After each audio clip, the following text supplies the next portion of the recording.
살을 애는 듯한 바람이 낡은 트럭에 깨진 유리창 틈으로 비명처럼 파고들었다. 세상은 온통 희미한 회색과 눈부신 흰색, 두 가지 색뿐인 듯했다. 10살배기 강지호는 제 몸보다 큰아버지의 외투를 뒤집어 쓴 채 덜덜 떨리는 손으로 7살 동생 민우의 이마를 짚었다. 불덩이 같았다. 민우는 쌕쌕거리는 거친 숨을 몰아쉬며 알아들을 수 없는 잠꼬대를 중얼거렸다. 그 작은 몸은 꺼져가는 모닥불처럼 위태롭게 떨리고 있었다. 민우야, 정신 좀 차려봐. 응, 형아, 여기 있어. 지훈의 목소리는 세차게 몰아치는 눈보라 소리에 맥없이 묻혔다. 며칠 전 서울에 납품을 간다며 신이 나셨던 부모님은 지금 보이지 않았다. 폭설로 길이 막히기 시작했을 때 아버지는 어떻게든 고갯길을 넘어보려 했지만 낡은 트럭은 결국 길 한복판에서 검은 연기를 몇 번 뿜어내더니 영원히 잠들고 말았다. 어머니는 구조를 요청하러 길 아래로 내려가셨고 아버지는 다른 차를 세워보겠다며 길 위로 올라가셨다. 그게 벌써 몇 시간 전인지 지훈은 알 수 없었다. 시간 감각은 이미 얼어붙은 몸과 함께 마비된 지 오래였다. 남은 것이라고는 차갑게 식어가는 온기와 점점 희미해지는 희망뿐이었다. 지훈은 동생을 더 용리 끌어안았다. 자신의 앙상한 몸으로나마 이 작은 생명을 지켜내고 싶었다. 민우의 입술이 파랗게 질려 있었다. 형, 추워. 엄마는... 민우가 희미하게 눈을 떴다. 초점 없는 눈동자가 지훈의 얼굴을 향했다. 지훈은 울음을 삼키며 억지로 웃어 보였다. 엄마, 아빠 금방 오실 거야. 우리 민우 주려고 따뜻한 우유랑 맛있는 빵 사서 오실 거야. 조금만 참아. 알았지? 거짓말이었다.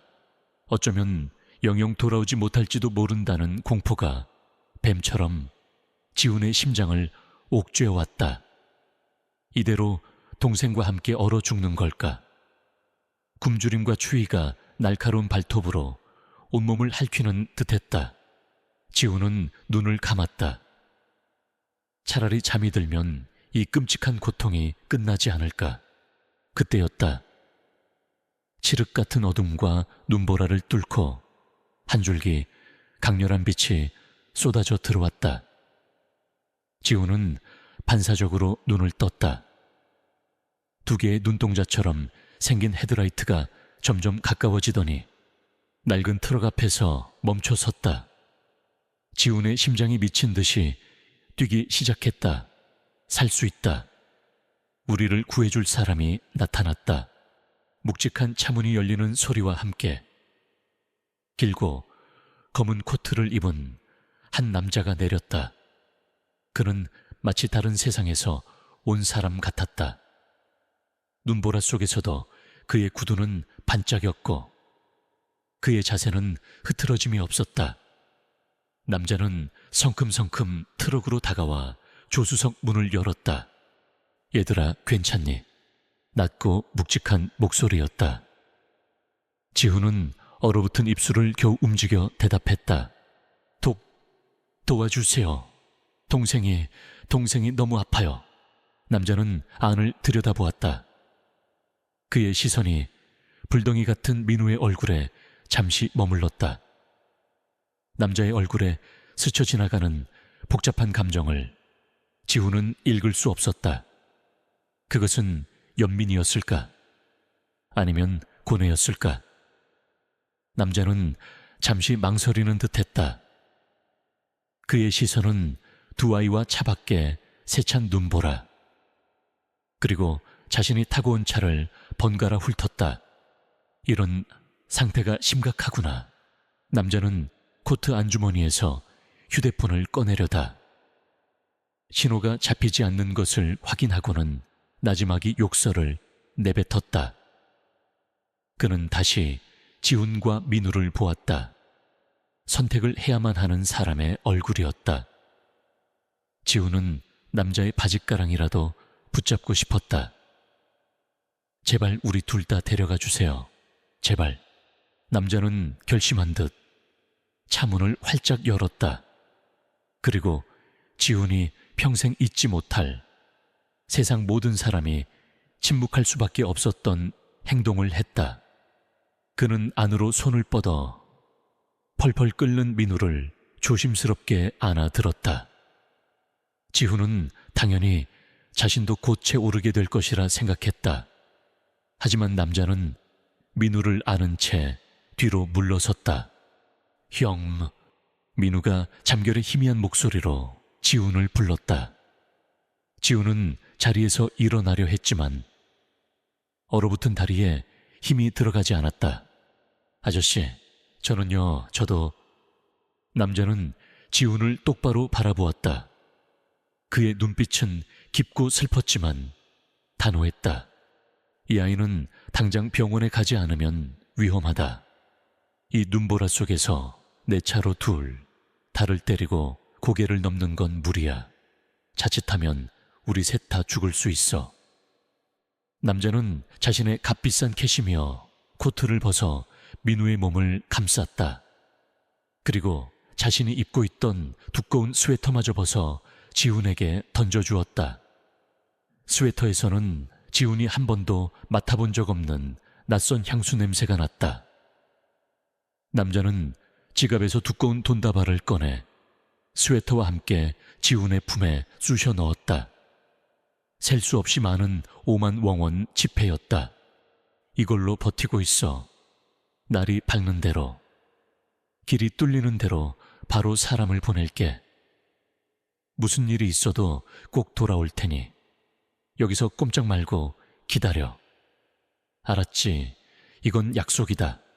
약속. 그 단어가 지훈의 귓가에 공허하게 맴돌았다. 이게 무슨 상황인지 이해할 수 없었다. 왜 동생만 왜 나는 안 되는 거지?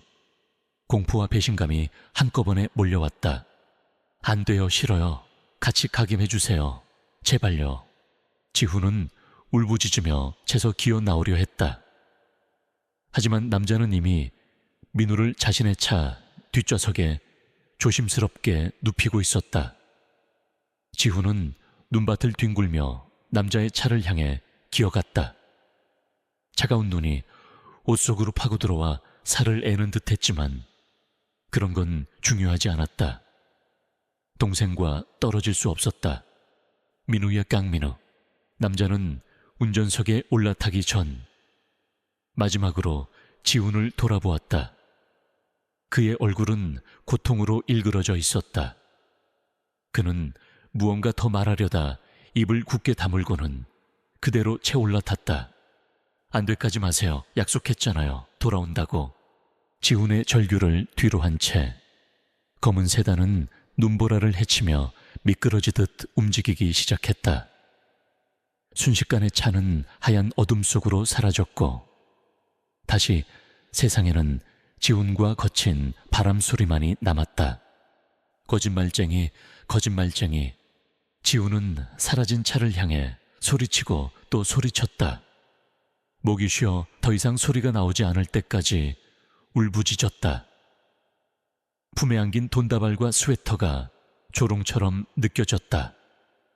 이게 다 무슨 소용이란 말인가?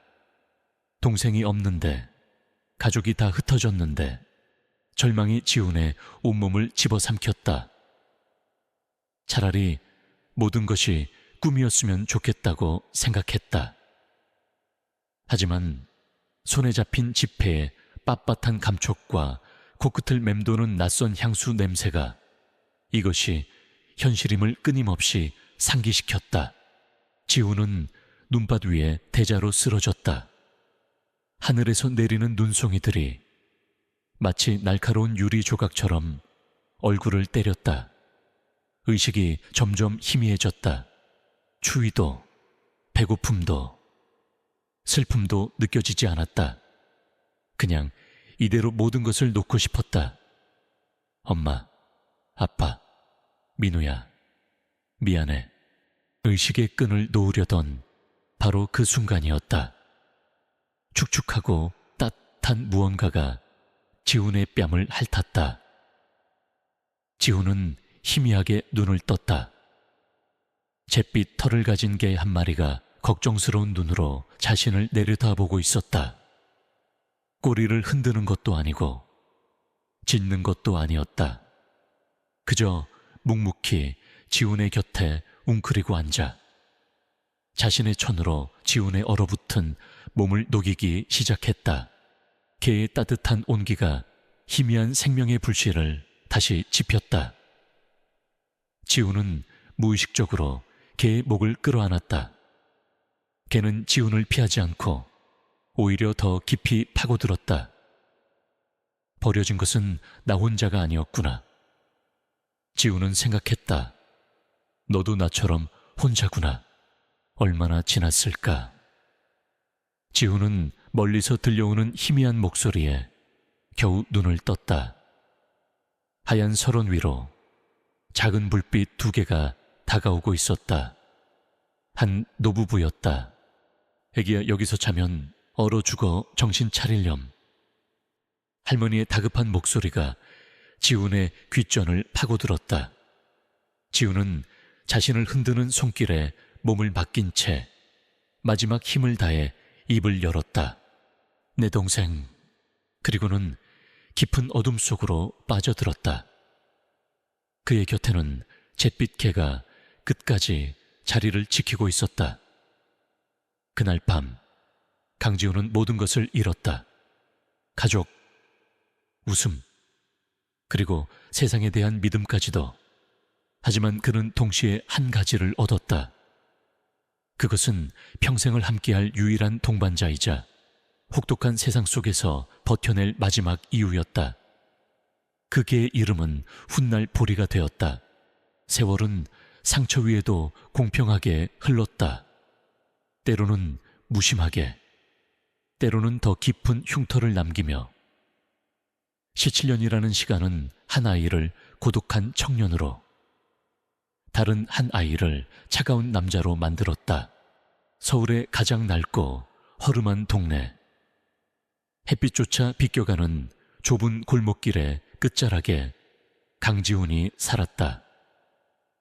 옥탑방의 낡은 철문은 삐걱거리는 소리로 아침을 알렸고, 방 안을 채우는 것은 라면 국물 냄새와 헌책의 쿰쿰한 냄새였다. 지훈은 이제 27의 청년이 되어 있었다.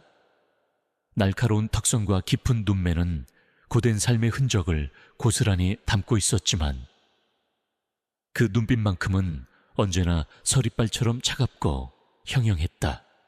머리야, 밥 먹자. 지훈의 말에 방 한쪽 구석에 웅크리고 있던 잿빛 개가 고개를 들었다. 17년 전 그 밤 지훈의 생명을 구했던 어린 강아지는 이제 지훈만큼이나 나이를 먹은 노견이 되어 있었다. 보리는 지훈의 유일한 가족이자 살아있는 과거의 증인이었다. 지훈은 자신의 밥그릇보다 먼저 보리의 밥그릇에 사료를 부어주었다. 보리는 말없이 꼬리를 한번 흔들고는 조용히 밥을 먹기 시작했다. 지훈은 사법시험에 합격한 후 대형 로펌들의 달콤한 제안을 모두 거절했다. 대신 그는 변두리의 작은 법률 사무소를 열었다. 수임료를 낼 돈조차 없는 사람들을 위한 곳이었다. 그의 선택에 사람들은 어리석다 손가락질했지만 지훈은 신경 쓰지 않았다. 그에게 법은 약자를 위한 최후의 무기여야만 했다. 그가 그토록 지키고 싶었던 동생처럼 힘없고 연약한 사람들을 위한, 그는 부와 권력을 가진 자들을 경멸했다. 특히 유진그룹이라는 이름은 그의 가슴에 박힌 가시와도 같았다. 17년 전 그날 밤 동생을 데려갔던 남자, 최민준 회장의 회사. 지훈은 언젠가 그를 찾아가 묻고 싶었다. 왜 약속을 지키지 않았냐고, 왜 내 동생을 데려가 당신의 아들로 만들었냐고. 하지만 그는 아직 때가 아니라고 생각했다. 힘없는 강지훈으로는 그 거대한 성벽에 계란 하나 던질 수 없을 터였다. 샤워를 마친 지훈이 낡은 거울 앞에 섰다. 거울 속에는 지친 청년이 서 있었다. 그의 가슴에는 희미하지만 선명한 흉터가 남아 있었다. 그날 밤 트럭에서 떨어지며 찢어진 상처였다. 그는 무의식적으로 흉터를 매만졌다. 이 상처가 아물지 않는 한 그의 복수도, 그의 삶도 끝나지 않을 것이다. 그리고 동생의 몸 어딘가에도 분명 자신과 똑같은 상처가 남아있을 것이라 믿었다. 언젠가 다시 만날 때 서로를 알아볼 유일한 표식, 같은 시각, 서울의 심장부 강남. 하늘을 찌를 듯 솟아오른 유진그룹 본사 빌딩의 최고층. 거대한 통유리창 너머로 서울의 정형이 장난감처럼 펼쳐져 있었다. 그 풍경을 등지고 선 한 남자가 있었다. 한서준, 유진그룹의 최연소 기획조정실장이자 최민준 회장의 유일한 아들. 그의 삶은 강지훈의 삶과 정확히 대척점에 있었다. 최고급 원단으로 지은 맞춤 정장은 그의 몸에 완벽하게 들어맞았고, 손목에는 수천만 원을 호가하는 시계가 번쩍였다. 그의 얼굴에는 어떤 감정도 드러나지 않았다. 완벽하게 통제된 표정, 상대방을 꿰뚫어 보는 듯한 차가운 눈빛. 사람들은 그를 얼음 심장이라 불렀다. 실장님, 결제 서류입니다. 비서가 조심스럽게 서류를 내밀었다. 서준은 잠시 서류를 훑어보더니 기계적인 움직임으로 사인을 했다. 그의 필체는 그의 성격처럼 한치의 흐트러짐도 없었다. 나가보세요. 비서가 물러나자 서준은 잠시 눈을 감고 관자놀이를 지그시 눌렀다. 또다시 지끈거리는 두통이 시작되었다.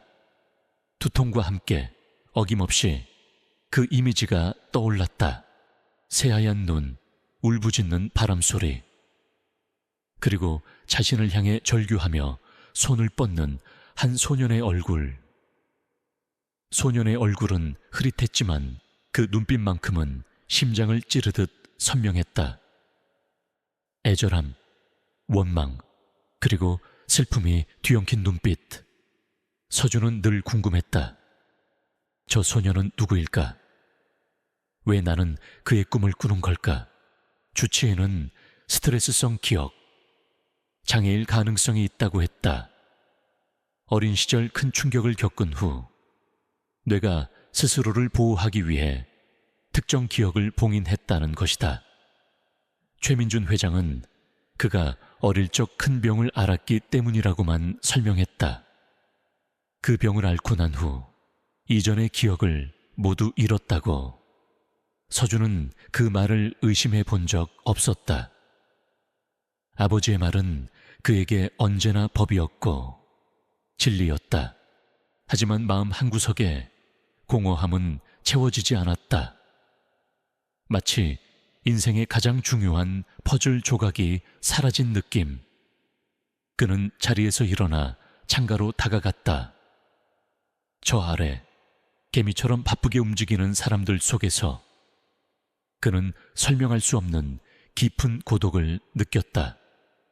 모든 것을 가졌지만 아무것도 갖지 못한 것 같은 기묘한 상실감.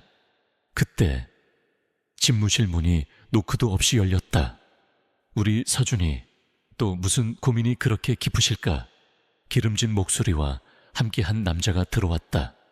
유진그룹의 전무이사 박성일이었다. 그는 최민준 회장의 오랜 신복이자 그룹의 2인자로 통하는 인물이었다. 그는 뱀처럼 부드러운 미소를 지으며 서준에게 다가왔다. 아, 박 전무님, 노크는 하고 들어오시죠. 서준의 목소리에 차가운 가시가 돋쳤다. 그는 박성희를 좋아하지 않았다. 아니, 본능적으로 경계하고 있었다. 박성일의 과한 친절 뒤에는 언제나 계산된 의도가 숨어있음을 느꼈기 때문이다. 박성일은 서준의 차가운 반응에도 아랑곳하지 않고 어깨를 툭 쳤다. 우리 사이에 뭘 그런 걸 따지나. 회장님께서 찾으시네. 새로 추진하는 신도시 개발 프로젝트 관련해서 할 얘기가 있으시단다. 알겠습니다. 곧 가보겠습니다. 그래, 너무 일만 하지 말고 쉬엄쉬엄 해.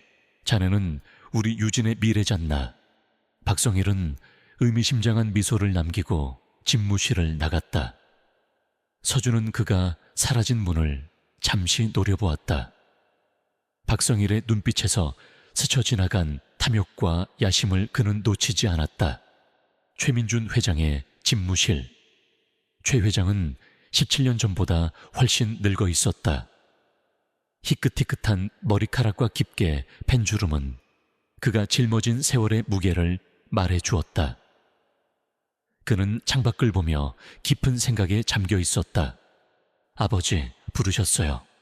서준의 목소리에 최 회장은 천천히 돌아섰다. 그의 얼굴에 희미한 미소가 떠올랐지만 그 눈빛은 늘 어딘가 슬퍼 보였다. 그래, 왔구나. 앉거라. 최 회장은 책상 위에 놓인 신도시 개발 계획서를 가리켰다.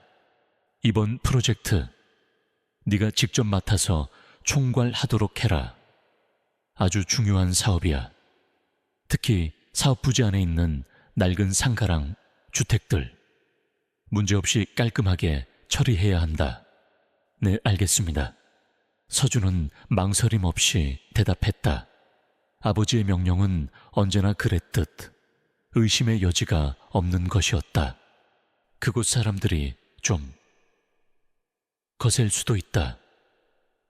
하지만 우리 유진의 미래를 위해서는 어쩔 수 없는 일이야.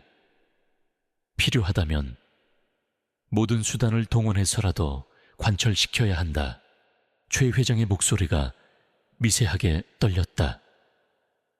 그는 서준에게 냉혹한 경영인의 모습을 가르치려 애썼지만 그 자신은 이미 너무 많은 죄책감에 달아 있었다. 그날 밤 눈밭에 홀로 남겨두고 온 아이의 얼굴이 아직도 그의 악몽 속에 선명하게 나타났다. 그는 수없이 사람을 풀어 그 아이를 찾으려 했지만 아이는 흔적도 없이 사라진 후였다. 아이의 부모 역시 그 사고로 사망했다는 소식을 뒤늦게 접했을 때 그는 신을 원망했다. 내가 그 아이의 인생을 통째로 앗아갔구나. 그 죄책감이 그를 평생 짓눌렀다. 그래서 그는 민우, 아니 서준에게 모든 것을 주려 했다. 자신이 빼앗은 아이의 목까지 전부. 하지만 그것이 오히려 서준을 더 깊은 고독 속에 가두고 있다는 사실을 그는 미처 깨닫지 못하고 있었다. 서준이 집무실을 나선 후 최 회장은 책상 서랍 깊숙한 곳에서 낡은 사진 한 장을 꺼내 들었다. 눈밭에 쓰러진 낡은 트럭을 배경으로 찍은 사진이었다. 경찰 조사를 위해 찍어두었던 현장 사진. 그는 사진 속의 텅 빈 조수석을 오랫동안 들여다보았다. 지훈아, 부디 살아만 있어다오. 어디에 있든 부디. 그의 눈가에 이슬이 맺혔다. 17년간 단 하루도 멈춘 적 없었던 후회와 그리움이었다. 그렇게 두 개의 세상은 서로의 존재를 모른 채 각자의 궤도를 돌고 있었다. 한쪽은 잃어버린 것을 찾기 위해, 다른 한쪽은 자신이 무엇을 잃어버렸는지도 모른 채. 하지만 운명의 톱니바퀴는 이미 서서히 맞물리기 시작하고 있었다. 곧 두 개의 세계는 격렬하게 충돌할 것이고 그 충돌의 중심에는 신도시 개발 프로젝트라는 이름의 태풍이 자리 잡고 있었다. 아무도 몰랐다. 그 태풍이 17년 전 한겨울의 눈보라 속에서 시작되었다는 것을, 운명의 붉은 실은 가장 예상치 못한 순간에 가장 잔인한 방식으로 얽히기 시작한다. 태풍의 눈은 은혜동 재개발 사업이었다. 강지훈의 낡은 법률사무소. 문을 열고 들어온 것은 은혜동 주민 대표 할머니였다. 그녀는 주름진 손으로 보자기에 싼 서류 뭉치를 내밀며 금방이라도 울음을 터뜨릴 듯한 목소리로 말했다. 변호사님, 제발 우리 좀 도와주시오. 평생을 살아온 집에서 길바닥으로 나앉게 생겼어. 서류 뭉치 위에는 선명하게 유진그룹이라는 4글자가 찍혀 있었다. 지훈의 눈빛이 순간 얼음장처럼 차가워졌다. 유진그룹. 그 이름은 그의 심장에 박힌 녹슨 파편과도 같았다. 7년 동안 단 하루도 잊어본 적 없는 이름. 유진그룹이 이 동네에 거대한 쇼핑몰을 짓겠다며 헐값에 땅을 내놓으라고 협박하고 있어. 보상금이라고 주는 돈으로는 서울 변두리에 단칸방 하나 얻기도 힘들어요. 제발 우리 가난하고 힘없는 사람들 좀 살려주시오. 할머니의 눈에서 결국 눈물이 흘러내렸다. 지훈은 말없이 서류를 넘겨보았다. 불공정한 계약 조항, 교묘하게 법망을 피해가는 독소 조항들, 전형적인 강자의 논리였다. 그는 고개를 들어 할머니를 바라보았다.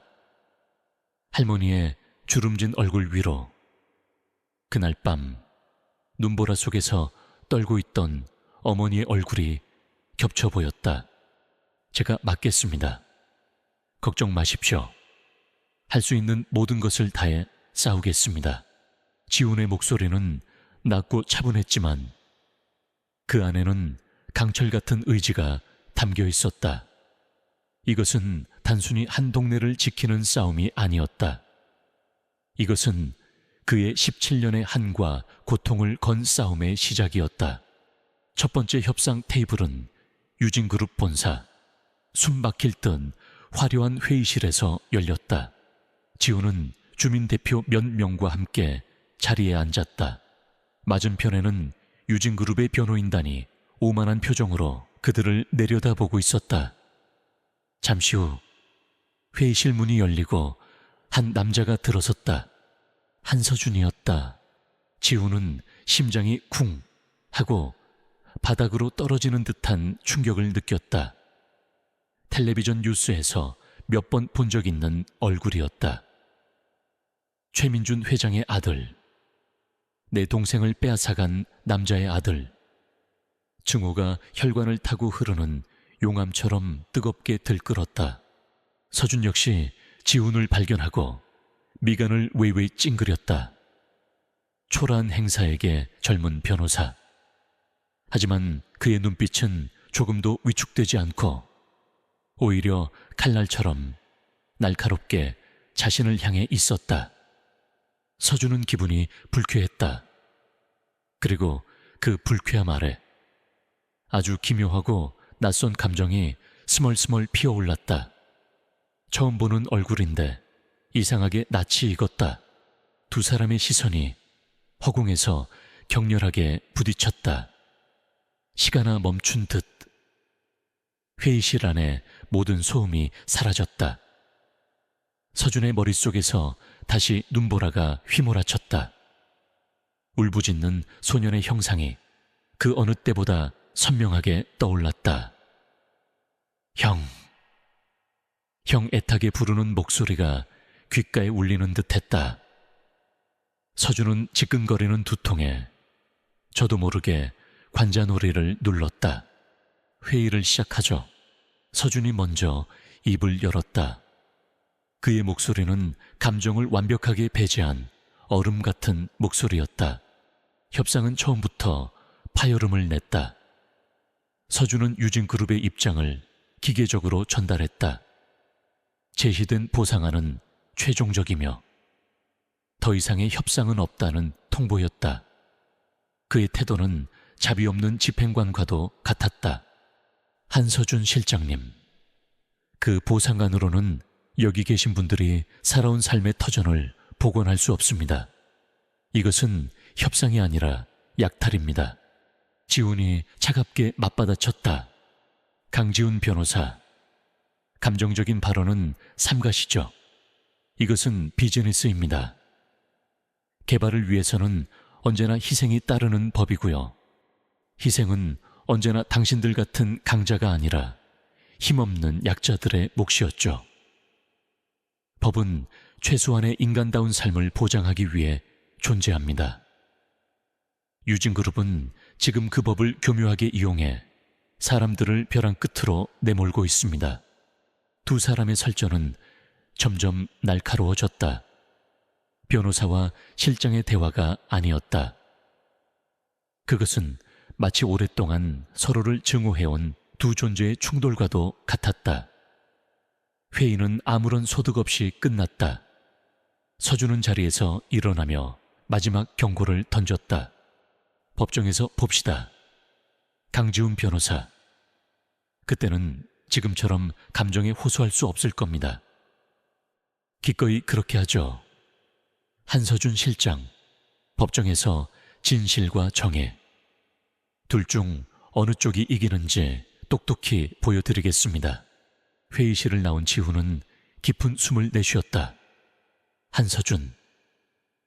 그의 오만한 얼굴과 차가운 눈빛이 머릿속을 떠나지 않았다. 분노와 함께 설명할 수 없는 공허함이 밀려왔다. 만약 내 동생이 저 자리에 있었다면, 만약 민우가 저 남자처럼 자랐다면, 지훈은 고개를 세차게 저어 불길한 상상을 떨쳐냈다. 며칠 후 현장 조사를 위해 은혜동을 다시 찾은 지훈의 곁에는 보리가 함께했다. 보리는 지훈이 가는 곳이라면 어디든 그림자처럼 따라다녔다. 지훈이 주민들과 이야기를 나누고 현장 사진을 찍는 동안 보리는 얌전히 그의 곁에 앉아 있었다. 그때였다. 검은색 세단 한 대가 골목 어귀에 멈춰 서고 한서준이 채서 내렸다. 불쾌한 협상 이후 복잡한 마음을 정리하려 혼자 현장을 둘러보러 온 것이었다. 그 순간 놀라운 일이 벌어졌다. 얌전히 있던 보리가 갑자기 벌떡 일어서더니 서준을 향해 으르렁거리기 시작했다. 그런데 그 소리는 단순한 경계심의 표현이 아니었다. 으르렁거림과 함께 낑낑거리는 애처로운 소리가 섞여 있었다. 마치 무언가 혼란스럽고 고통스럽다는 듯한 울음소리였다. 보리는 미친 듯이 짖지도 달려들지도 않았다. 그저 꼬리를 만 채 그 자리에 서서 서준에게서 눈을 떼지 못하며 혼란스러운 울음소리만 낼 뿐이었다. 보리야, 왜 그래 조용히 해. 지훈은 당황해서 보리의 목줄을 세게 잡아당겼다. 보리는 지훈의 말을 듣지 않고 오히려 서준에게 다가가려는 듯 앞발로 땅을 긁었다. 서준 역시 그 광경에 걸음을 멈췄다. 그는 개를 좋아하지 않았지만 저 늙은 잿빛개의 행동은 이상했다. 자신을 향한 공격성이라기보다는 마치 오래전에 잃어버린 주인을 만났지만 알아보지 못해 안타까워하는 듯한 몸짓. 서준은 저도 모르게 개를 향해 한 걸음 다가갔다. 가가 요지마시어. 지훈이 날카롭게 소리치며 보리를 자신의 등 뒤로 숨겼다. 그의 눈에는 저기가 가득했다. 서준은 불쾌한 표정으로 지훈을 한번 쏘아보고는 아무 말 없이 돌아서서 채 올라탔다. 차가 사라진 후에도 보리는 한참 동안 차가 사라진 방향을 보며 애처롭게 낑낑거렸다. 지훈은 그런 보리를 보며 깊은 의문에 빠졌다. 17년 동안 보리가 낯선 사람에게 저런 반응을 보인 것은 처음이었다. 마치 한서준에게서 익숙한 무언가를 느낀 것처럼 그날 밤 지훈과 서준은 각자의 공간에서 잠을 이루지 못했다. 지훈은 낡은 책상에 앉아 법전을 뒤적였지만 글자가 눈에 들어오지 않았다. 한서준의 얼굴과 보리의 기이한 행동이 머릿속을 맴돌았다.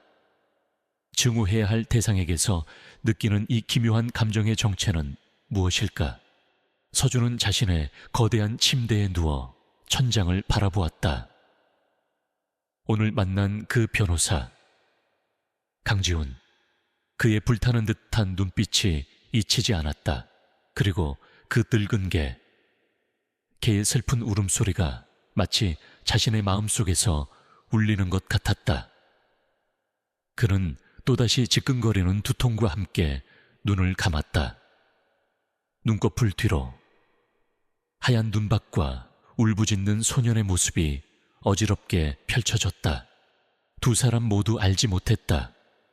그들의 발목에 묶인 운명의 붉은 실이 17년의 세월을 뛰어넘어 마침내 팽팽하게 당겨지기 시작했다는 것을, 그 실의 끝에는 지독한 아픔과 눈물, 그리고 외면할 수 없는 진실이 기다리고 있었다. 의심은 한번 싹 트면 독초처럼 무섭게 자라나 진실이라는 이름의 양분을 먹고 굳건한 확신으로 변해간다. 강지훈은 그날 이후 한서준과 보리의 기이한 행동에 대한 생각을 떨칠 수 없었다. 그것은 단순한 우연이나 착각이 아니었다. 7년간 자신 외에는 누구에게도 마음을 열지 않았던 보리였다. 그 반응은 분명 잊혀진 과거의 한 조각을 건드린 것임이 틀림없었다. 그는 더 이상 변호사로서의 논리만으로 이 싸움에 임할 수 없다고 판단했다. 그는 진실의 파편을 찾아야만 했다. 지훈은 수소문 끝에 과거 기자 시절 인연이 있었던 흥신소 소장조 씨를 찾아갔다. 지훈이 무료 변론으로 그의 억울한 누명을 벗겨준 적이 있었다. 조 소장님, 부탁이 있습니다. 지훈은 17년 전 그날의 신문기사 스크랩과 부모님의 사고 기록을 내밀었다. 유진그룹 최민준 회장의 17년 전 오늘 행적을 알아봐 주십시오. 공식적인 스케줄 말고 그가 정말 어디서 뭘 했는지, 그리고 저희 부모님 사고 기록입니다. 단순 추락사고로 종결됐지만 석연치 않은 부분이 있습니다. 다시 한번 조사해 주셨으면 합니다. 조 소장은 지훈의 비장한 표정을 보고 말없이 서류를 받아 들었다. 알겠네. 자네 일이라면 발 뻗고 나서야지. 시간이 좀 걸릴 걸세. 한편 한서준의 내면은 거친 폭풍우에 휩싸여 있었다. 강지훈이라는 변호사를 만난 이후로 그의 완벽하게 통제되던 세계의 균열이 가기 시작했다. 두통은 더욱 잦아졌고 눈을 감을 때마다 나타나는 소년의 환영은 점점 더 선명해졌다. 그는 업무에 집중할 수 없었고 사소한 일에도 날카롭게 반응했다. 그의 변화를 가장 먼저 알아차린 것은 박성일 전무였다. 서준이 요즘 얼굴이 안 좋아 보여. 은혜동 건 때문에 그래. 골치 아픈 변호사 하나 붙었다며. 그런 애송이는 돈으로 구워 삼든 겁을 줘서 쫓아내든 방법은 많아. 너무 신경 쓰지 말게. 박성일은 걱정하는 척하며 그의 어깨를 두드렸지만 그의 눈에는 만족스러운 미소가 교활하게 번지고 있었다. 그는 서준이 흔들리는 것을 즐기고 있었다. 서준은 아버지 최민준 회장을 찾아갔다. 아버지, 은혜동 건 말입니다. 그 강지훈이라는 변호사 보통 내기가 아닙니다. 무작정 밀어붙이기보다는 다른 방법을 찾아보는 것이. 다른 방법이라니 최 회장은 버럭 소리를 질렀다. 평소에 그답지 않은 격한 반응이었다. 그깟 변호사 하나 때문에 우리 그룹의 대업을 미룰 순 없다. 무슨 수를 써서라도 짓밟아버려. 다시는 그 일로 나를 찾아오지 마라. 서준은 아버지의 이상한 반응에 할 말을 잃었다. 아버지는 무언가를 숨기고 있었다. 강지훈이라는 이름에, 혹은 은혜동이라는 장소에 아버지가 이토록 예민하게 반응하는 이유가 있을 터였다. 의심의 씨앗은 더욱 깊이 뿌리를 내렸다. 며칠 후 조 소장에게서 연락이 왔다. 그의 목소리는 잔뜩 흥분되어 있었다. 강 변호사, 뭔가 찾은 것 같네. 지훈은 한달음의 흥신소로 달려갔다. 조 소장이 내민 파일에는 놀라운 사실들이 담겨 있었다. 이게 최민준 회장의 17년 전 그날 행적이야. 공식적으로는 서울에서 열린 자선 행사에 참석한 걸로 되어 있지만 저녁 8시부터 4시간가량 행적이 묘연해. 그리고 더 중요한 게 있어. 조 소장은 낡은 경찰서 사고 기록 사본을 펼쳤다. 자네 부모님 사고 기록이야. 당시 빙판길 단순 실족 사고로 종결됐지. 그런데 내가 당시 담당 경찰을 은퇴 후에 수소문해서 만나봤네. 그가 이상한 말을 하더군. 사고 직후 현장에서 검은색 세단 한 대가 황급히 빠져나가는 걸 봤다는 목격자 진술이 있었는데 윗선의 압력으로 그 진술이 보고서에서 누락됐다는 거야. 지훈의 심장이 멎는 것 같았다. 검은색 세단. 그날 밤 민우를 데리고 사라졌던 바로 그 차였다. 사고 장소는 자네가 조난당했던 바로 그 고갯길이야. 이건 우연이 아닐세. 강 변호사, 모든 게 그날 밤 그 장소에서 연결돼 있어. 온몸의 피가 차갑게 식었다.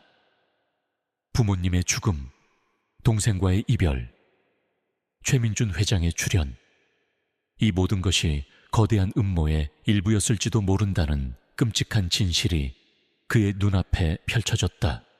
그날 오후 은혜동에서 긴급한 연락이 왔다. 유진그룹에서 보낸 용역 깡패들이 나타나 가게를 부수고 주민들을 위협하고 있다는 것이었다. 지훈은 즉시 현장으로 달려갔다. 현장은 아수라장이었다. 욕설과 비명이 뒤섞여 있었고 노인들은 공포에 떨고 있었다.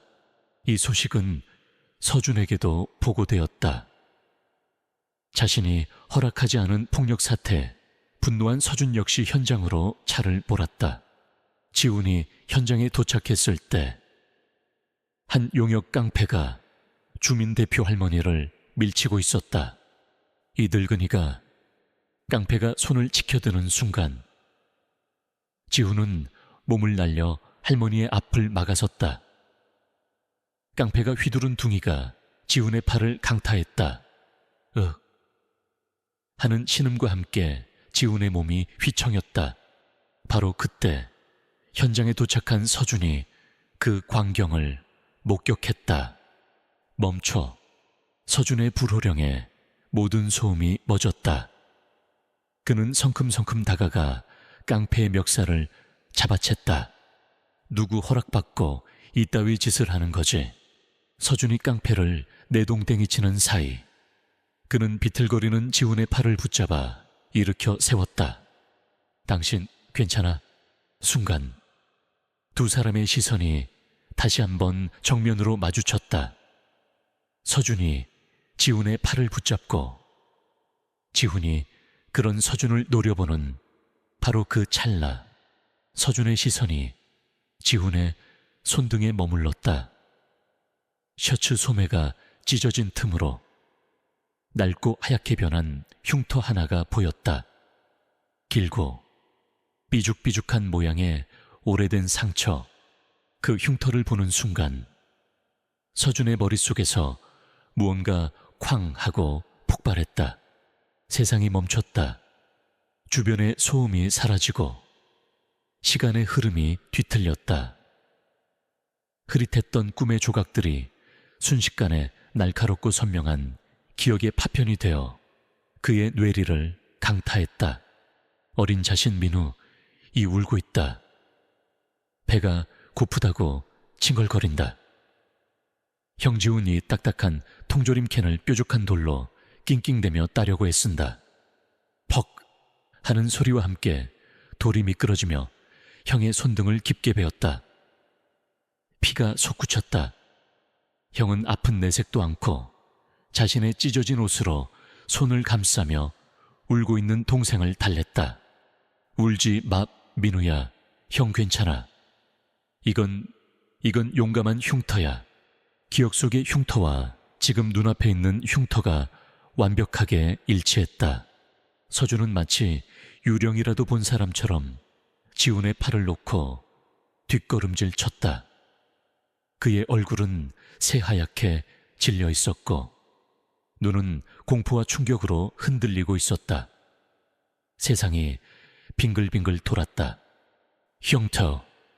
그는 자신도 모르게 나지막이 중얼거렸다. 그는 다시 지훈의 얼굴을 보았다. 증오스럽도록 낯설었던 그 얼굴 위로 이제는 기억 속 소년의 얼굴이 선명하게 겹쳐 보였다.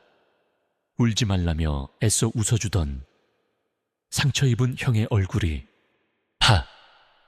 짧은 탄식이 그의 입에서 터져 나왔다. 서준은 그대로 돌아서서 도망치듯 인파를 헤치고 나갔다.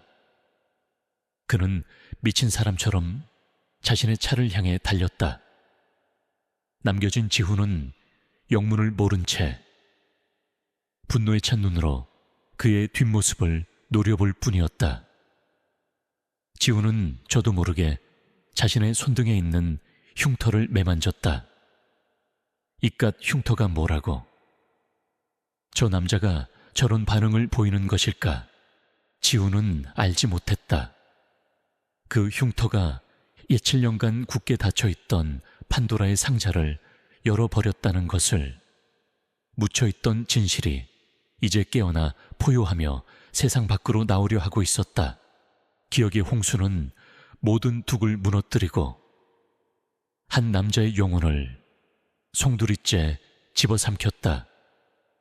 한서준은 자신의 호화로운 펜트하우스에 스스로를 가뒀다. 세상과 통하는 모든 문을 닫아 걸었다. 수십 통의 부재중 전화가 번쩍였지만 그는 눈길조차 주지 않았다. 그는 오직 술을 마시고 흩어진 기억의 조각들을 맞추려 애썼다. 강지훈, 그 이름이 입안에서 맴돌았다. 피가 섞인 쇳조각을 씹는 듯한 맛이었다. 깽, 지훈, 형. 마침내 그 단어를 내뱉었을 때 서준은 거울 앞에 주저앉아 오열했다. 거울 속에는 낯선 남자가 자신을 보며 울고 있었다. 17년간 한서준이라는 이름으로 살아온 남자의 얼굴 뒤에 잃어버린 아이 강민우가 있었다. 그는 아버지라 불렀던 남자에게 진실을 들어야만 했다. 내가 누구인지, 왜 내 인생이 통째로 거짓이었는지. 같은 시각 강지훈은 조 소장에게서 마지막 퍼즐 조각을 건네받고 있었다.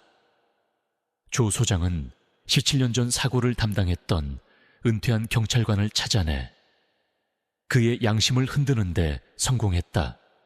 그 늙은 형사가 결국 입을 열었네.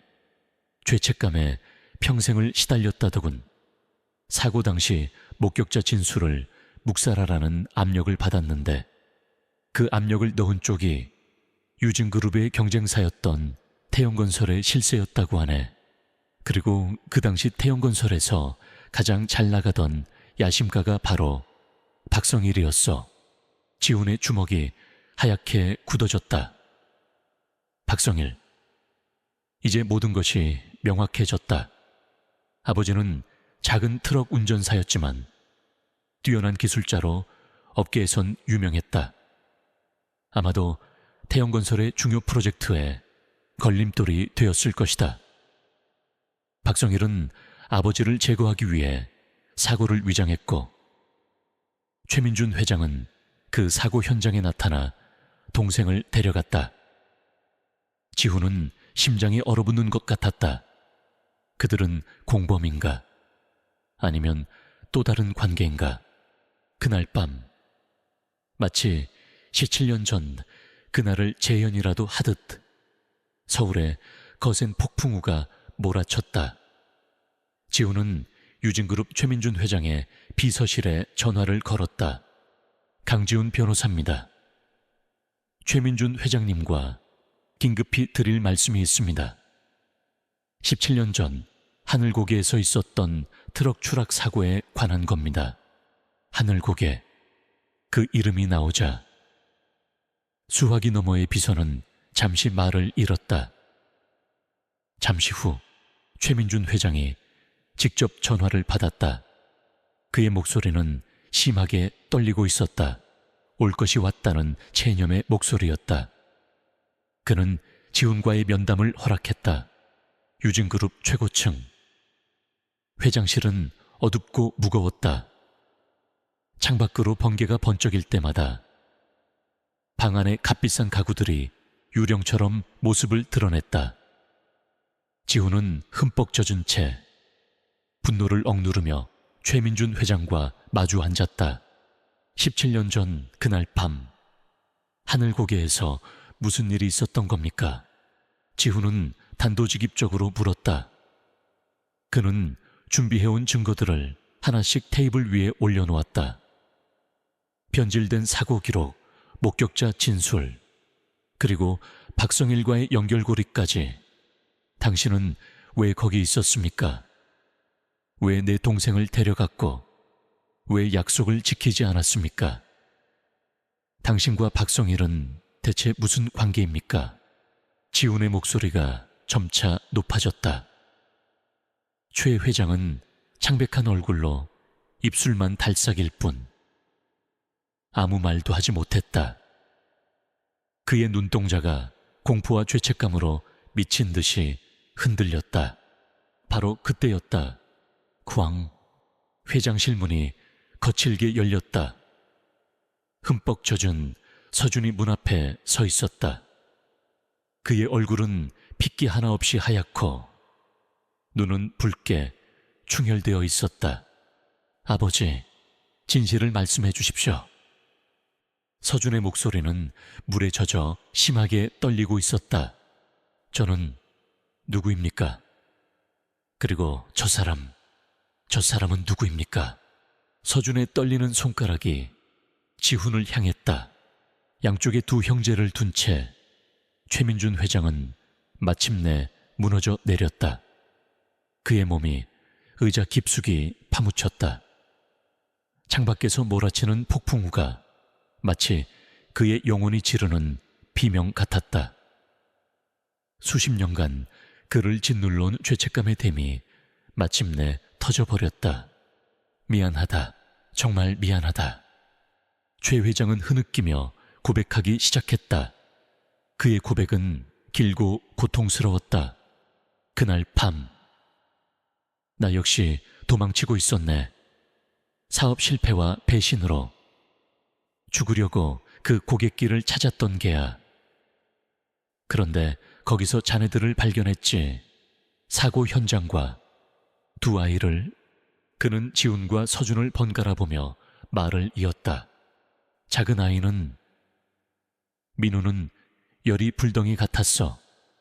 의식도 거의 없었고 급히 아는 의사에게 위성 전화로 연락했더니 당장 큰 병원으로 옮기지 않으면 1시간도 버티기 힘들다고 하더군. 하지만 눈보라는 점점 거세지고 내 차는 작고 길은 미끄러웠네. 둘을 다 태우고 가다간 우리 셋 다 죽을 수도 있었어. 최 회장의 얼굴이 고통으로 일그러졌다. 그래서 나는 끔찍한 선택을 해야만 했다. 한 명이라도 확실히 살릴 것인가? 아니면 셋 다 죽을 위험을 감수할 것인가? 나는 당장 죽어가던 민우를 택했다. 지훈이 너에게는 꼭 돌아오겠다고, 반드시 사람을 보내겠다고 약속했지. 그건 진심이었어. 정말이야. 번개가 치며 그의 늙은 얼굴을 비췄다. 얼굴은 눈물과 땀으로 범벅이 되어 있었다. 하지만 고개를 거의 내려왔을 때 산사태가 일어났다. 폭우와 폭설로 집안이 약해져서 내가 내려온 길을 완전히 막아버렸네. 길이 다시 열리기까지 몇 주가 걸렸어. 수소문에서 사람들을 보냈을 땐 너는 이미 사라지고 없었다. 몇 년을 사람을 풀어 찾았지만 흔적조차 없었어. 부모님마저 돌아가셨다는 소식을 들었을 때 나는 네가 죽었다고 생각했다. 내가 너를 죽였다고. 그의 고백은 충격적이었다. 지훈의 머릿속이 하얗게 비었다. 분노와 증오로 가득 찼던 심장의 혼란과 슬픔의 폭풍이 휘몰아쳤다. 서준이 떨리는 목소리로 물었다. 그럼 우리 부모님의 사고는? 나도 나중에 알았다. 너희 아버지가 박성일의 옛 회사와 경쟁 관계였다는 것을 사고가 아닐 수도 있다고 의심했지만 증거가 없었어. 그리고 나는 겁이 났다. 이미 내 아들이 된 너를 지키고 싶다는 비겁한 마음이. 진실을 파헤칠 용기를 덮어버렸던 게야. 모든 진실이 폭로되었다. 회장실 안에는 무거운 침묵과 세 남자의 거친 숨소리, 그리고 창밖의 빗소리만이 가득했다. 지훈은 얼어붙은 듯 서 있었다.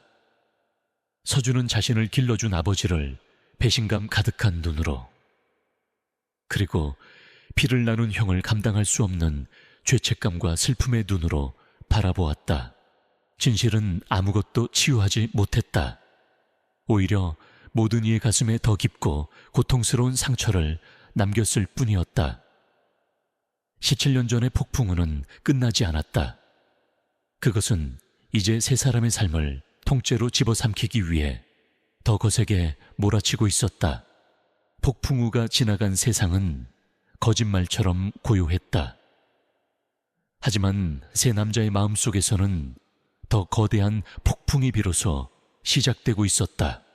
최민준 회장실에 무거운 침묵을 깬 것은 지훈이었다. 그는 텅 빈 눈으로 허공을 응시하다 아무 말 없이 몸을 돌려 문을 향해 걸어갔다.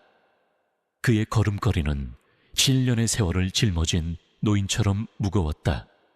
형, 민우가 다급하게 그의 등 뒤에서 외쳤다.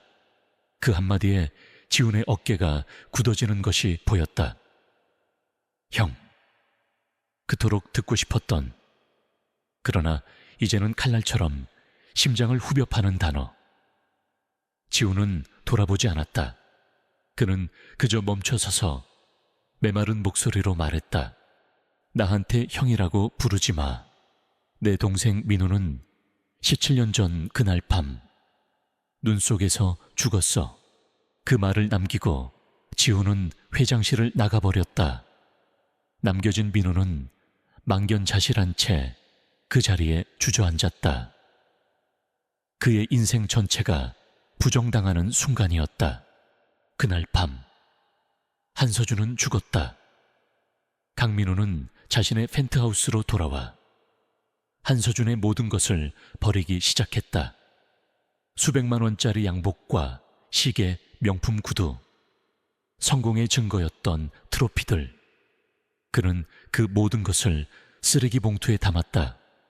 그리고 단출한 옷 몇 가지만을 챙겨 집을 나섰다. 떠나기 전 그는 최민준 회장에게 마지막 전화를 걸었다. 제 목숨을 살려주신 것 감사합니다. 하지만 당신은 제 형의 인생을 훔쳤고 제 부모님의 진실을 외면했습니다. 더 이상 당신의 아들 한서준으로 살 수 없습니다. 전화를 끊은 민우는 비로소 강민우가 되었다. 그는 수소문 끝에 지훈이 사는 낡은 옥탑방을 찾아갔다.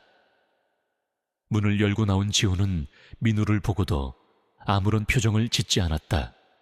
왜 왔어? 형, 미안해. 내가 모든 걸 잘못했어.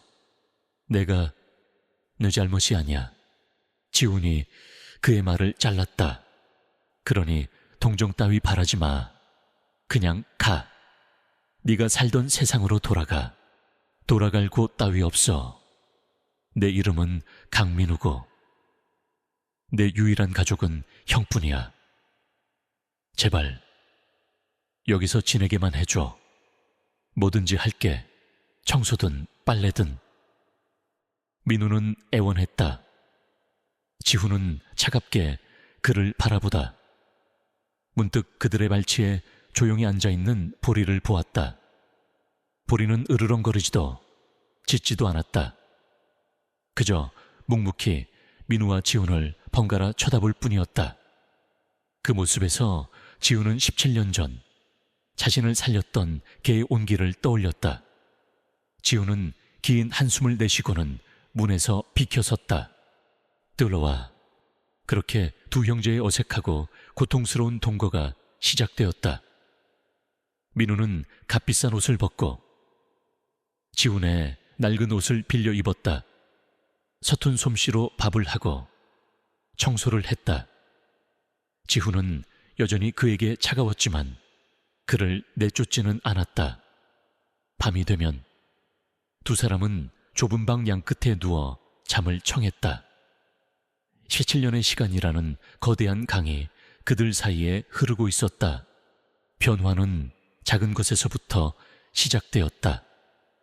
민우가 끓인 맛없는 찌개를 지훈이 말없이 먹어주었을 때, 지훈이 감기에 걸리자 민우가 밤새 그의 곁을 지켰을 때, 그리고 보리가 민우의 손길을 피하지 않고 오히려 그의 무릎에 머리를 기댔을 때, 얼어붙었던 지훈의 마음이 아주 조금씩 녹기 시작했다. 어느 날 밤, 지훈이 먼저 입을 열었다. 아버지. 웃는 모습이 참 멋있었어. 어머니는 노래를 정말 잘하셨고, 지훈은 덤덤하게 과거를 이야기했다. 잃어버린 가족의 추억들을. 민우는 조용히 눈물을 흘리며 그 이야기를 들었다. 그날 밤 그들은 처음으로 함께 술을 마셨다. 그리고 하나의 목표를 위해 모든 것을 걸기로 약속했다. 박성희를 무너뜨릴 거야. 부모님의 복수를 할 거야. 두 개의 피는 마침내 하나로 합쳐졌다. 지훈의 날카로운 법률 지식과 민우의 유진그룹 내부 정보가 결합되자 무서운 시너지가 만들어졌다. 그들은 옥탑방 벽 한쪽에 거대한 보드를 만들고 박성일의 비리 내역과 약점, 관련 인물들을 거미줄처럼 엮어 나가기 시작했다. 박성일은 뱀처럼 교활한 인물이었다. 그는 민우의 갑작스러운 사직과 지훈과의 연관성을 즉시 알아차렸다. 위기감을 느낀 그는 선제 공격에 나섰다. 어느 날 밤, 지훈의 옥탑방 건물에서 원인 모를 가스 누출 사고가 일어났다. 잠결에 이상한 냄새를 맡은 민우가 아니었다면 둘은 그대로 질식사했을 것이다. 또 박성일은 사람을 시켜 지훈에게 뇌물 누명을 씌우려다 실패하기도 했다. 박성일의 공격은 점점 더 대담하고 잔인해졌다. 그럴수록 두 형제의 결속력은 더욱 단단해졌다. 하지만 결정적인 증거가 부족했다. 박성일이 사고 현장에 있었다는 것을 입증할 스모킹 건. 그것 없이는 그 교활한 뱀을 법정에 세울 수 없었다. 분명 뭔가 있을 거야. 아버지가 남기신 무언가가. 지훈은 17년 동안 한 번도 열어보지 않았던 부모님의 유품이 담긴 낡은 상자를 꺼냈다. 먼지 쌓인 상자 안에는 아버지의 낡은 작업복, 어머니의 빛바랜 사진, 그리고 몇 가지 잡동사니들이 들어있었다. 두 사람은 밤늦도록 상자를 뒤졌지만 특별한 것은 나오지 않았다. 바로 그때였다. 지훈이 아버지의 낡은 작업복을 탁탁 터는 순간 안주머니에서 작고 묵직한 무언가가 툭 하고 바닥으로 떨어졌다. 그것은 은색 라이터였다. 오래되었지만 고급스러워 보이는, 아버지와는 전혀 어울리지 않는 물건이었다. 라이터 한쪽에는 독특한 로고가 새겨져 있었다. 이건 태영건설 로고잖아. 민우가 놀라 소리쳤다. 박성일이 몸담았던 바로 그 회사였다. 지훈이 라이터를 집어드는 순간 방구석에 웅크리고 있던 보리가 벌떡 일어났다. 그리고는 라이터를 향해 코를 킁킁거리며 다가오더니 낑낑거리며 애처롭게 울기 시작했다. 그것은 민우를 처음 만났을 때 보였던 바로 그 반응이었다. 혼란과 고통이 뒤섞인 울음소리, 그 광경을 보는 순간 민우의 머릿속에서 번개가 쳤다. 잊고 있던 마지막 기억의 조각, 트럭이 눈밭에 처박힌 직후 차 밖에서 아버지와 어떤 남자가 격렬하게 다투고 있다. 남자의 얼굴은 박성일이다. 아버지가 소리친다. 이건 살인이야. 당신 사람이야. 박성일이 분노하며 아버지의 멱살을 잡는다. 몸싸움을 벌이는 와중에 박성일의 주머니에서 반짝이는 무언가가 눈밭으로 툭 떨어진다. 생각났어. 생각났어. 민우는 머리를 감싸쥐며 외쳤다. 그날 밤 박성일이 현장에 있었어. 아버지랑 싸우다가 이 라이터를 떨어뜨린 거야. 아버지가 그걸 주우신 거야. 모든 퍼즐이 맞춰졌다. 이것이 바로 스모킹 건이었다. 박성길을 살인교사 혐의로 올가맬 수 있는 결정적인 증거. 보리는 민우의 냄새뿐만 아니라 그날 밤의 가해자였던 박성일의 냄새를 라이터에서 맡고 반응했던 것이다. 지훈은 라이터를 강하게 움켜쥐었다. 그의 눈이 불타오르고 있었다. 17년간의 기다림. 이제 길고 길었던 복수의 서막이 끝나고 심판의 시간이 다가오고 있었다. 심판의 날은 유진그룹의 차기, 회장 취임 기자회견장, 가장 화려하고 공적인 무대 위에서 펼쳐지기로 계획되었다. 박성일이 자신의 성공에 취해 가장 방심하는 순간, 그의 제국을 한 번에 무너뜨리기 위한 마지막 도박이었다. 기자회견 당일 수백 개의 카메라 플래시가 터지고 재계와 언론계의 주요 인사들이 자리를 가득 메웠다. 단상 위 스포트라이트의 중심에 선 박성일은 탐욕스러운 미소를 감추지 못한 채 유진그룹의 청사진과 자신의 포부를 열변하고 있었다. 저는 유진그룹을 정직과 신뢰를 바탕으로 이끌어 국민에게 사랑받는 기업으로 만들 것을 약속합니다. 그가 거짓된 약속을 외치는 바로 그 순간이었다. 단상 뒤에 거대한 스크린이 갑자기 꺼지더니 낯익은 얼굴이 나타났다. 최민준 회장이었다. 휠체어를 탄 그는 수척했지만 그 어느 때보다 단호한 표정으로 마이크 앞에 섰다. 이 자리를 빌려 제가 바로잡아야 할 진실이 있습니다. 장내는 술렁이기 시작했다. 당황한 박성일이 그를 저지하려 했지만 최 회장은 말을 이었다. 지금 이 자리에 있는 박성일 씨는 유진그룹의 회장이 될 자격이 없는 사람입니다. 그는 살인 교사범이자 제 인생과 또 다른 두 젊은이의 인생을 망가뜨린 악마입니다. 폭탄 선언이었다. 기자회견장은 아수라장이 되었다. 바로 그때 무대 양쪽에서 두 명의 남자가 걸어 나왔다. 강지훈과 강민우였다. 여러분께 17년 전 하늘고기에서 벌어진 한 가족의 비극에 대해 말씀드리겠습니다. 지훈은 침착하고 힘있는 목소리로 모든 것을 폭로하기 시작했다.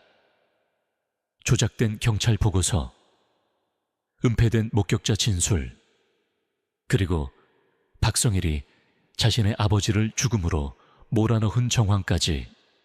거짓말이야. 저놈들이 나를 모함하는 거야. 박성일은 미친 사람처럼 소리쳤다. 하지만 그의 발악은 민우가 마이크를 잡으면서 끝이 났다. 제 이름은 한서준이 아닙니다. 제 본명은 강민우. 17년 전 박성일 씨가 죽인 강기철 씨의 아들이자 여기 있는 강지훈 변호사의 친동생입니다. 장래는 숨막히는 정적에 휩싸였다. 살아 돌아온 비극의 주인공. 이보다 더 극적인 증언은 없었다. 그리고 마침내 지훈은 증거물 봉투에 담긴 낡은 라이터를 높이 들어 올렸다. 스크린에는 태영건설의 로고가 선명하게 확대되어 나타났다. 이것이 박성일 씨가 범행 현장에 떨어뜨린 물건입니다. 당신이 우리 아버지의 멱살을 잡았을 때 당신 주머니에서 떨어진 바로 그 라이터. 그 순간 박성일의 이성이 완전히 끊어졌다. 그는 괴성을 지르며 지훈에게 달려들었다. 그걸 내 놈이 어떻게 죽여버리겠어. 그것은 자백이었다. 가장 완벽하고 공개적인 자백. 그의 몸부림은 무대 옆에서 대기하고 있던 형사들에 의해 저지되었다. 수많은 카메라 플래시 세례 속에서 박성일은 살인교사 혐의로 현장에서 체포되었다. 17년간의 추악한 진실이 마침내 세상에 드러나는 순간이었다. 몇 달 후 박성일은 재판에서 무기징역을 선고받았다. 유진그룹은 전문 경영인 체제로 전환되었고 최민준 회장은 모든 경영 일선에서 물러났다. 그는 자신의 전 재산을 사회에 환원하여 하늘빛 재단을 설립했다. 지훈과 민우의 부모님 이름으로 만들어진 재단은 범죄 피해 아동과 교통사고 유자녀들을 돕는 데 쓰였다. 최 회장과 두 형제는 가끔 멀리서 서로의 안부를 물을 뿐 가까워지지도, 그렇다고 완전히 멀어지지도 않은 채 각자의 자리에서 속죄와 용서의 시간을 보냈다. 그리고 다시 겨울이 찾아왔다. 하얀 눈이 소복이 쌓인 하늘고개. 지훈과 민우는 따뜻한 옷차림으로 나란히 서 있었다. 그들의 곁에는 이제는 정말 늙어버린 보리가 민우의 다리에 편안하게 몸을 기댄 채 가만히 앉아 있었다. 두 사람은 더 이상 길 잃은 어린 소년들이 아니었다. 그들은 자신들의 힘으로 진실을 찾고 서로를 다시 찾아낸 강인한 청년들이었다. 그들은 부모님을 위해 마련한 작은 추모비 앞에 하얀 국화꽃 한 다발을 내려놓았다. 모든 것을 앗아갔던 바로 그 장소에서 두 사람은 비로소 평화를 찾았다. 그때 겹겹이 쌓인 구름 사이로 눈부신 아침, 해가 떠오르기 시작했다. 순백의 설원 위로 쏟아지는 황금빛 햇살은 마치 과거의 모든 아픔을 감싸 안아주는 따뜻한 위로 같았다. 새로운 날이 밝아오고 있었다. 새로운 시작이었다. 17년간의 지독한 약속은 마침내 지켜졌다. 지훈은 말없이 민우의 어깨에 팔을 둘렀다. 두 형제는, 그리고 그들의 유일한 가족 보리는 떠오르는 해를 함께 바라보았다. 더 이상 아무 말도 필요 없었다. 그들의 새로운 이야기는 이제 막 시작되고 있었다. 지금까지 갈라진 눈송이, 재회의 약속을 사랑해주신 모든 분들께 진심으로 감사드립니다. 여러분의 성원과 관심이 이 이야기를 끝까지 이끌 수 있었던 가장 큰 힘이었습니다. 두 형제의 앞날에 따뜻한 햇살만이 가득하기를 함께 기원해 주시면 감사하겠습니다. 앞으로도 더 좋은 이야기로 찾아뵐 수 있도록 노력하겠습니다. 감사합니다.